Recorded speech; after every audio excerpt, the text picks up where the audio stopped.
Basic pointers tutorials ng Honda Fit, Honda Jazz. Marami nagtatanong kung saan yung location ng speed o input speed sensor tsaka output speed sensor. So ngayon guys, i-actual natin para malaman nyo kung ano talaga at saan ang location nito. Okay? So ang speed sensor is input speed sensor. Ito. Ayan. Yan yung is input speed sensor ng kanyang Honda Fit. Okay? Pagkatabi ng gauge ng kanyang ng dipstick gauge. Okay, so asa naman banda yung nakalocate yung output speed sensor. So ito siya guys, ang output speed sensor. Ayan so ayan siya. Okay, so yan na yun. Ito, yan ang location ng output speed sensor. Pag tinanggal mo siya, same lang sila ng itsura.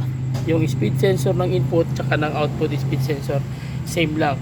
So may nagtanong naman saan naman yung valve body ng unit. So ito po yung valve body assembly.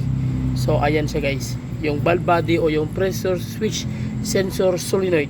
So nandito yung location. So ito po yung pinapalitan at nililinisan. Okay, so pag once na hindi na address dito, ibig sabihin tapos nag drive blink ang kanyang dashboard indicator lights, nag drive nagbi-blink, ibig sabihin CVT belt na po ang problema. So yun po yung mga basic pointers na para malaman nyo kung ano yung problema ng sasakyan nyo pagdating sa Honda Fit o Honda Jazz na CVT belt type. Okay, so yun lang guys, simpleng maiksing tutorial lang. So okay, at least nakuha nyo na yung punto. Sige, bye bye.